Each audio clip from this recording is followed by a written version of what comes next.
자, 이렇게 최순실 씨는 극도로 보안이 유지돼야 할 외교 관련 문건도 사전에 전달을 받았습니다. 대선 핵심 인물들에 대한 인물평도 받아볼 정도로 영향력이 막강했던 것으로 보입니다. 그런데 외교문서에는 외부로 알려지면 큰 파장이 있을 만한 내용도 있었는데 그만큼 최 씨를 믿었다고 할까요? 아무튼 그 모든 것들이 최 씨에게는 일찌감치 전달이 됐던 것이죠. 취재 기자와 함께 이 외교 관련 문건이 최 씨에게 넘어간 것의 의미를 좀 짚어봐야 될 것 같습니다.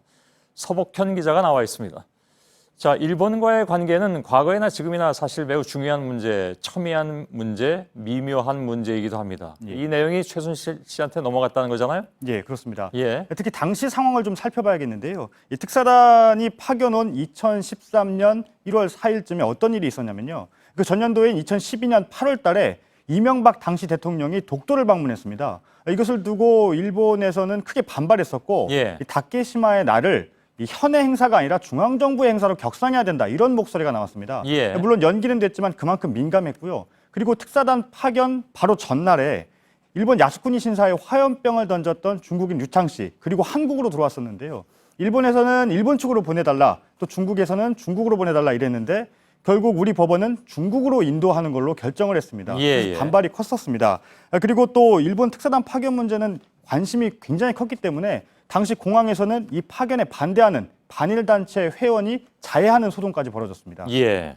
기억들이 새록새록 다 다시 나오는군요. 근데 상황도 그렇고 대선 후에 당선인 신분으로 박 대통령과 또 처음으로 만나는 자리였기 때문에 당연히 이제 특사단 접견이라든가 그리고 이제 비공개 대화 내용에 관심이 쏠렸던 것인데 문건에는 어떤 내용이 그래서 담겼다는 얘기입니까? 네, 일단 문건에는 일본 측의 예상 발언 요지 그리고 인사말, 일본 국내 정세, 한일 관계, 민감한 한일 관계 핵심 사안 그리고 마무리 말씀 등 6개 항목으로 되어 있습니다. 이 중에서 눈여겨볼 부분은 일본 측 예상 발언 요지와 한일 관계, 민감한 핵심 사안입니다.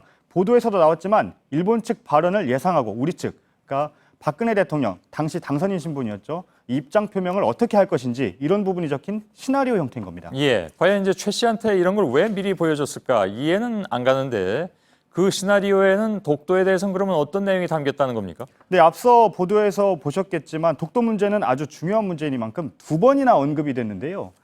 일본이 독도의 날 행사를 중앙정부 차원에서 추진하지 않는 방향으로 검토 입장임을 언급하면 미소로서 답한다는 내용이고요. 독도 문제가 면담 시 거론됐다는 것 자체가 문제가 될 수 있으므로 언급하시지 않는 것이 바람직하다고 되어 있습니다. 그리고 나중에 또다시 거론 자체가 문제될 수 있다는 내용이 납니다. 언급이 불가피해도 독도라는 표현을 사용하지 말라고 되어 있습니다. 독도라는 표현을 사용하지 말자? 예. 그러니까 그 접견 당시에 독도 자체가 언급되는 걸 피했던 거죠. 언급됐을 경우에는 일본과 또 언급이 됐고 이것이 알려졌을 경우에 문제가 될 것을 대비하는 것으로 보입니다. 그런 내용들이 거기 다 들어가 있었다는 얘기잖아요. 그렇습니다. 독도 문제는 국내 여론도 그렇고 또 국제적으로도 관심 사안입니다. 그래서 그냥 이것이 미소로만 일관하라고 했다는 것도 상당히 논란이 될 수 있는 그런 부분이죠. 따지고 보면 다른 주제는 또 뭐가 있습니까? 네, 위안부 문제가 나오는데요. 보도에서도 보셨지만 개별 사안에 대한 언급보다는 큰 틀에서 역사에 대한 일본 측의 올바른 인식이 양국 관계 발전의 기본임을 언급하는 것이 바람직하다는 내용이 담겼고요. 앞서 말씀드린 중국인 류창씨의 중국 인도 결정은 한국 사법부의 독립적 결정이라고 거리를 두면서 이 사법부의 결정은 존중돼야 한다고 생각한다. 이렇게 말하도록 돼 있습니다. 구체적인 표현 방식에 대한 내용들도 이렇게 나온다고 하는데 그 얘기로 들어가기 전에 지금까지 내용들이 최 씨로부터 건너갔다는 얘기인가요? 최 씨의 파일에서 나왔던 부분인 거고요. 이 부분이 최 씨의 수정을 거쳐서 다시 전달됐는지 여부는 확인되지 않는 겁니다. 알겠습니다. 물론 사전에 받아봤던 것이고요. 아무튼 매우 이 중요한 문제들에 대해서 그만큼 촘촘하게 또 치밀하게 시나리오가 준비됐다는 얘기로 받아들일까요? 어떻게 받아들여야 될까요? 네, 그렇습니다. 이 시나리오는 그냥 만들어진 것이 아닙니다. 우리 측에 깊은 고민이 담겨 있습니다. 바로 이 부분을 보시면 알 수 있습니다. 향후 한일 관계에 대한 입장과 관련해서요. 예를 들면요. 외교부와 협의했다면서 첫 번째로는 역사를 직시하면서라는 표현을 쓸 것인지 올바른 역사 인식을 토대로라는 표현을 쓸 것인지 아니면 역사 갈등을 극복하고의 이런 표현을 쓸 것인지 이 세 가지 중에 1번이 가장 바람직하다고 결론이 내렸습니다. 예. 당선인이 기존에 말했던 올바른 역사 인식을 토대로와 의미가 동일하면서 일본 측도 반발하기 어려운 표현이라고 밝혔습니다. 그만큼 예. 세세하게 만들어졌던 시나리오라는 거죠. 좋습니다. 그럼 실제는 어땠습니까? 이 시나리오대로 됐습니까? 일단 이 독도 문제, 위안부 문제 같은 경우는 비공개 접견에서 이루어졌기 때문에 그 내용이 확인되지 않는데요. 공개된 내용만 보면요. 이 시나리오에는 2006년에 박근혜 대통령이 아베 총리가 관방장관인 시절에 만났던 것을 언급하기로 돼 있는데 실제 공개된 부분에서는 언급을 했습니다. 예. 그리고 접견 이후에 조윤선 당시 대변인은 역사를 직시하면서라는 표현, 시나리오 나온 대로 그대로 발표를 했습니다. 언급을 예. 했다고요. 그리고 이 접견단은 김성한 외교장관을 만났는데 이때도 그 류창 씨에 대해서 김 장관은 이 사법부의 결정을 존중해야 한다. 이 시나리오대로 말했습니다. 그러니까 우리 정부 입장이 담겨 있던 게 맞았던 거죠. 예. 자, 잠깐 짚읍시다. 예. 이것을 최순실 씨가 거기다 혹시 수정을 했는지 안 했는지는 확인이 되기 어렵다 하더라도 예. 이건 외교 문제에서 굉장히 민감한 문제들이기 때문에 여태까지 그렇습니다. 얘기한 모든 내용들이 예. 위안부 문제든 독도 문제든 또 중국 사람 문제든 예, 그렇습니다. 그것이 사전에 어떻게 다른 데로 나갈 수가 있느냐 하는 문제, 그 문제 제기잖아요. 저희가 해드리고 있는 것이 예. 아주 민감한 그런 부분들 외교적으로도 그렇고 여론을 봐도 역시 그렇고요. 여러 가지 이제 그 민감한 이슈가 많이 담겨 있다고 볼 수밖에 없고 예, 그렇습니다. 이해가 잘 가진 않습니다, 솔직히. 예, 그렇습니다. 말씀하신 것처럼 아주 민감하고 극도의 보안이 지켜져야 되는 문제입니다. 이 외부에 알려졌을 경우에 외교 문제로 비화할 수도 있고요. 혹시라도 일본 측이 먼저 알게 된다면 우리의 외교 정책 카드 하나를 잃어버릴 수 있는 그런 문제거든요. 그게 핵심이죠. 예, 그렇습니다. 그런데도 접견이 있기 9시간 전에 이 최순실 씨에게 전달됐던 것으로 확인이 됐습니다. 직전도 아니고. 예. 예. 물론 이 파일을 받아본 다음에 최 씨의 의견이 반영이 됐는지 아니면 수정된 안이 추가로 전달이 됐는지는 확인되지 않지만 그 부분도 충분히 또 반드시 살펴봐야 하는 부분입니다. 예. 수정이 되는지 안 되는지 지금 알 수 없다고 했지만 예. 전달되는 이유를 생각해 봐야 될 거 아니겠습니까? 예, 그러니까 그렇습니다. 수정이나 그 어떤 목적이 없다면 그게 뭐하러 그럼 전달이 되는가 하는 예. 의구심을 가질 수밖에 없는 것이고 그렇다면 이 원고에 대해서는 어떨지 몰라도 최소한 수정을 목적으로 전달됐을 가능성에 대해서는 충분히 저희가 첫날부터 보도해드렸던 그런 내용들이고 중국 특사단 추천 부분도 이제 얘기를 잠깐 해봐야 될 것 같은데 새누리당 조원진 의원과 정문원 의원이 명단에 있는데 예. 정 의원에 대한 평가가 눈길을 끄는군요. 네, 그렇습니다. 조원진 의원에 대해서는 열심히 한다고만 되어 있는데요. 예. 이 정문원 의원에 대해서는 어떻게 되어 있냐면요.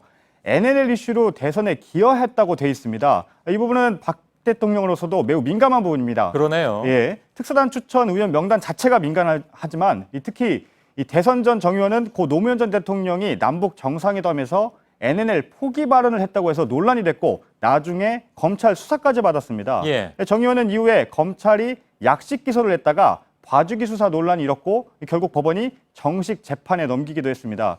당시 박근혜 후보 캠프에서는 이 정 의원의 발언이 사전 조율된 것이 아니라고 선을 그었었는데 대선 후보에는 대선 당시에는 그 대선 당선 후에는 대선에 기여를 했던 것을 인정을 했던 겁니다. 예. 이런 민감한 내용까지 최 씨에게 갔다는 건데요.